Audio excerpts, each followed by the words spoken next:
Hey, welcome to the Fat Stacks podcast. Today's episode is brought to you by Ezoic, which is a high-tech blogging platform with split testing for display ads, site speed tools, and I'm told they have some new features rolling out fairly soon. Check out Ezoic. Okay, today is January, which means at some point I've got to punch out the December income report, which I've done. And that's what I'm going to go over today. So I'm going to get straight into the numbers. I think that's what most people are here to listen to. So let's do it. Revenue went down. I'm not surprised. December is a low traffic month, especially the last 2 weeks. December 24 and 25 are deplorable. I'm sure you probably notice the same if you publish a blog on your site. The total revenue for the 7 niche sites I feature in the income reports here, these sites have nothing to do with Fat Stacks. Fat Stacks not included. I don't include revenue or expenses with Fat Stacks. These are independent niche sites. Total revenue is $55,493. That's down $9,000 or so from November. November was an awesome month, though, as you could well imagine. Decent traffic, insane ad rates, thanks to basically being the biggest shopping month of the year, although December is probably a big shopping month, but traffic was down big time.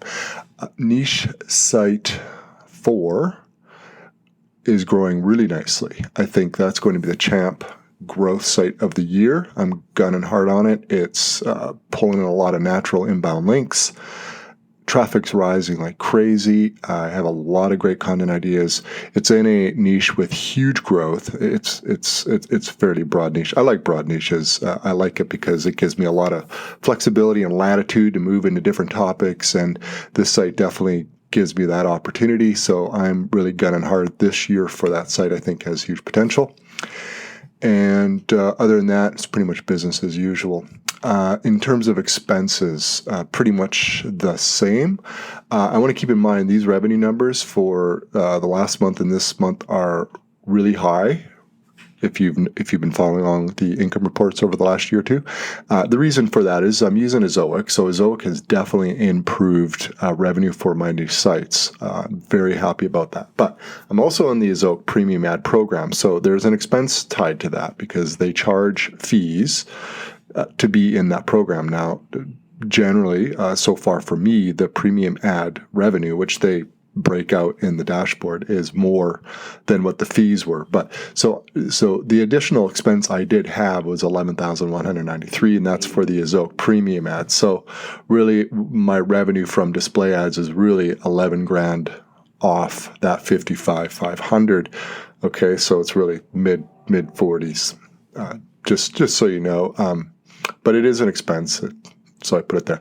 Rest of my expenses pretty much the same, nothing unusual except for a lousy copyright fee infringement. I did a whole podcast and a big blog post on that. That's been fairly popular. It could have been a lot worse. Fortunately, I 99% of the time I have email permissions. I dropped the ball and had a guest post submit an article with some images, and I didn't follow up and ensure they had permissions for the images, and they had an image in there, and lo and behold, I got nailed with copyright infringement and had to pay out $629 for that sucker. So just be careful with your images. Make sure you get permissions, and if you're getting guest posts, make sure you get permissions from them as well, or from the copyright holder, because they add up. I mean, if you get 50 images that are infringing, that's a big bill. All right, so we take off total expenses came to $70,828. I use a variety of stuff for all my niche sites, stuff like Ahrefs, which is awesome for keyword research. VAs, I have several VAs that I employ. That's a little over $3,000. Few social media software tools, Grammarly, which is actually kind of expensive. I was surprised how expensive it is, but I must say it's a great tool. I have yet to find something better. I like it. It is costly, but I would say it's worth it. I'm also using some landing pages, opt-in forms, all the usual stuff that bloggers need. So it adds up. I mean, $17,000 in expenses is a big chunk, but $11,000 of that was Ezoic. So moving on to content investment, ramped that up a little bit in December. I think 2020 is going to be a year of big content investment. At least I hope so. I've got some pretty good systems going on, and I'm pretty happy with it. I have 2 in-house writers now, one local who's doing product reviews. And the reason I hired locally is I can actually get the products into his hands, and then he could test them and use them and take photos. He's actually really into photography, which was a nice side benefit. And he's a good writer, so he's doing some good stuff for me. Other in-house writers doing kind of an op-ed sort of column on one of my niche sites, and that's working out well. She's also doing podcasts, which is cool. I'll get into that in a minute. Long story short, total content investment for December was $9,000 US. So if we lop that off as well from the revenue, I had a net income of $28,665. Again, nothing to do with fat stacks. These are niche sites. And the reason I separate content from expenses is, in my view, content is investment, not necessarily an expense, right? I could literally stop paying for content tomorrow, and my business is going to keep humming along. In fact, if I just wanted to write, I could do it. I could write. I don't really care to write for all these niche sites day in and day out. I've done it. I've done it for years. Trust me, I've written a lot of stuff. But so I outsource it, and I can get more done. But I mean, literally, I could stop paying for content, and that would no longer be an expense. So I actually did a whole blog post on that. It was really cool because I got some feedback from some website brokers and their thoughts about it. Some are definitely of the view that, hey, it's an expense, you got to expense it. Some brokers, Empire Flippers, pretty cool response. They actually deem it as something that's negotiable, and that's not necessarily an expense. And I thought that was a very progressive view of accounting. Of course, this is favorable to sellers and not favorable to buyers, right?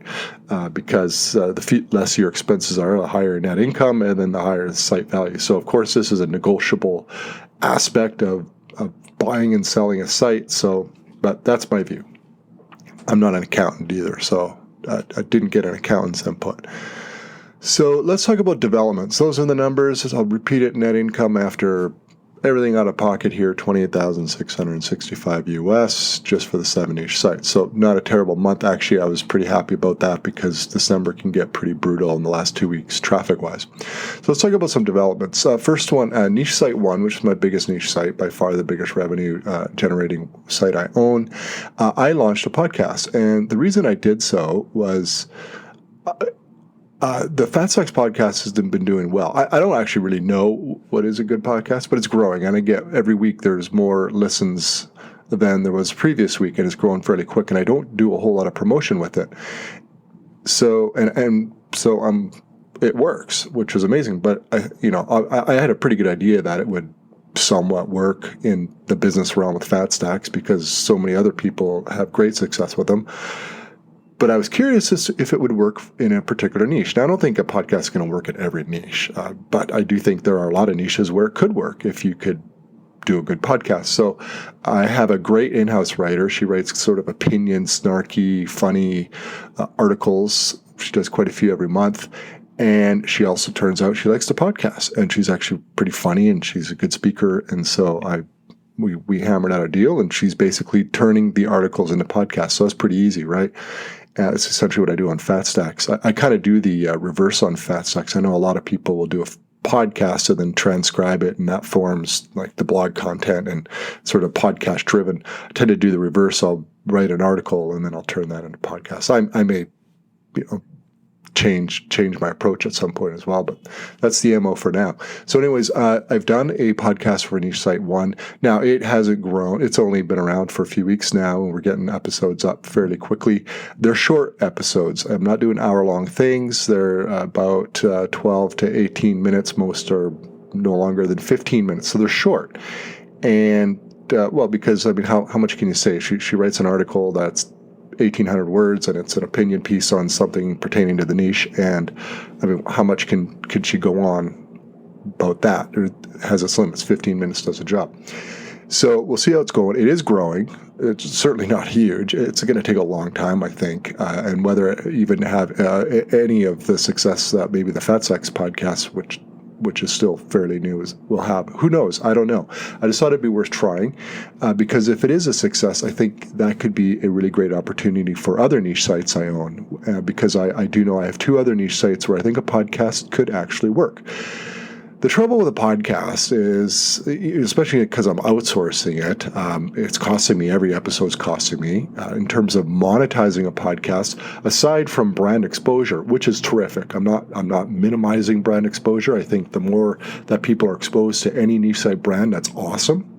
And I think it's hard to track whether it's worth doing, but I think that alone is good. I don't know if it warrants it. But in terms of monetizing it, really the only option is selling sponsored advertising on the podcast down the road. Now, can that be done in other niches? Clearly, it's clearly it's done in business niches. Like, colleagues of mine who do podcasts in the same space, they sell sponsored ads and they earn a lot of money from them.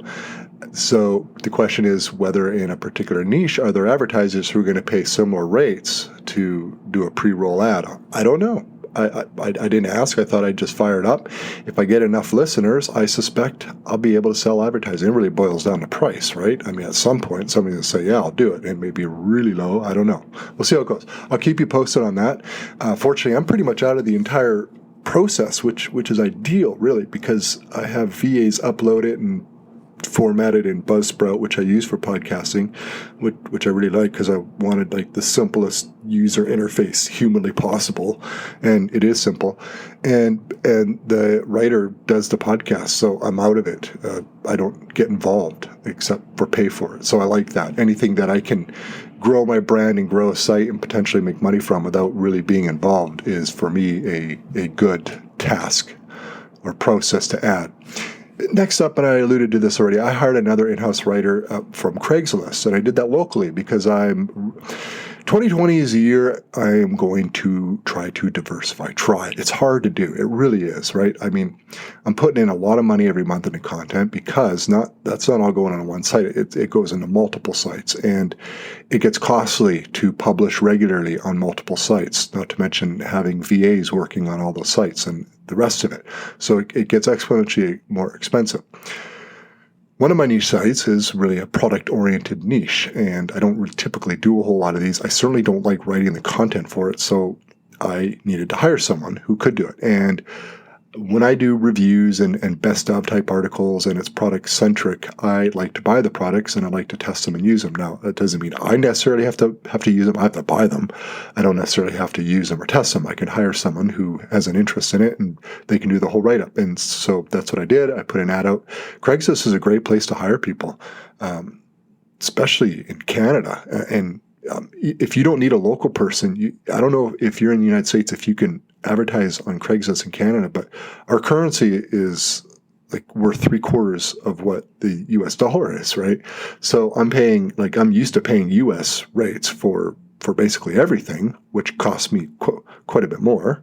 But if you're in the United States with your US dollars, you can hire people somewhere off Craigslist and pay them, it's going to save you money, which is a good deal. So that has been a savings. Although I'm offering a good amount per word. I want really good content. I wanted to hire a good writer. I wanted good applicants. Anyways, I got a lot of applicants. Craigslist is a good place to hire. He's already done a number of articles for me, and we started with 3, I should say, to get started, just to see how it would work, how he would do it, whether he would like it, whether he could do it, whether I liked it. And it's worked out really, really well. So I'm going to meet with him and basically hand over a whole whack of products that I purchased, and he's off to the races. The last development for December was that I finally came up with a direction for Niche Site 3. Now, you can check out Niche Site 3 in all the income reports that's included in there. It's a site I bought about I must be getting on it 4 years ago. No, not quite. Maybe 3 years ago. And I bought this site because it had insane domain authority, and it was in a niche. I thought I could basically buy it, improve the ad revenue, and increase the value and carry on in that niche. I never had an intention to change the niche.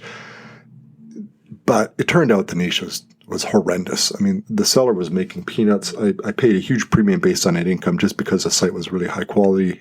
It just was, the content was excellent. The authority was ridiculously good. So I bought it. But I didn't really know what to do with it. When I tried to increase the revenue, it didn't work.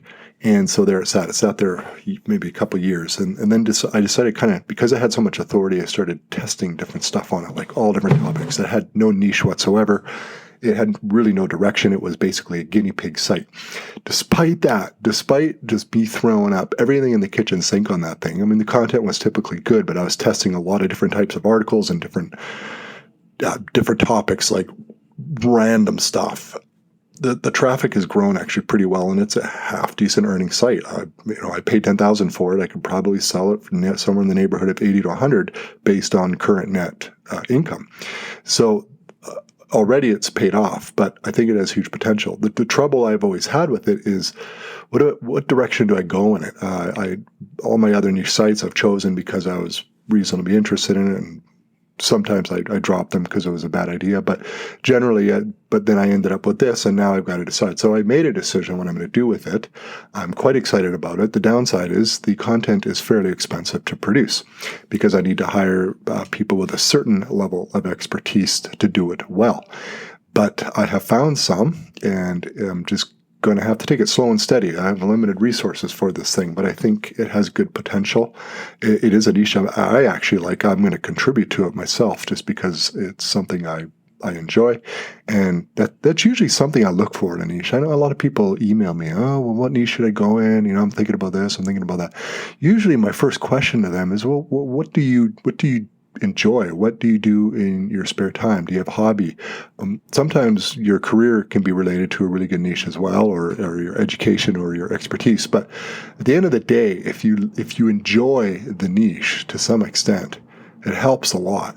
I think it helps keep you motivated. Now I don't want to come across like, it's going to be following your passion, and the hobby is going to be as enjoyable when it becomes a business as when it was your hobby. That's not the case. When you turn something into a business, it becomes a business, and there's things that you're going to have to do that you're not going to particularly enjoy. It becomes work. It becomes a hobby. But it does make it easier if you actually enjoy the topic to an extent. So, anyways, direction for Site 3. It's going to take a while, I think, for it to grow more than it has. It's kind of been in a plateau for a little while because I've kind of eased the gas on that sucker, but now I'm pouring it back on. So it's going to take a little bit. It'll be interesting to see if it works. My dilemma is this, though, and this is the problem with this. Okay, it has a lot of existing. I bought it with a lot of content in the other niche, and then I threw a whole bunch of content on there that some of it's actually doing well. And now I've shifted gears and I'm moving into an actual niche. The problem is Google's never really going to understand what this site is about for a long time, I think. I may have to stick it out with this niche. But on the flip side, I don't really want to go and delete or remove any of that other content because it is actually earning, right? There are inbound links to it. It ranks. It gets traffic. There's ads on it. It's earning, and it makes money. And so I don't want to stop that. So I'm kind of moving into a whole new niche direction, and yet it's going to have all this old different topic content. So I'll just see how it goes. That's the best I can do. It's making, not quite $100 a day, but I certainly don't want to give that up. So those are developments. That is the revenue for December. It was a good month. Took a little time off, and it's a new year. Glad to be back at her. Thanks for listening.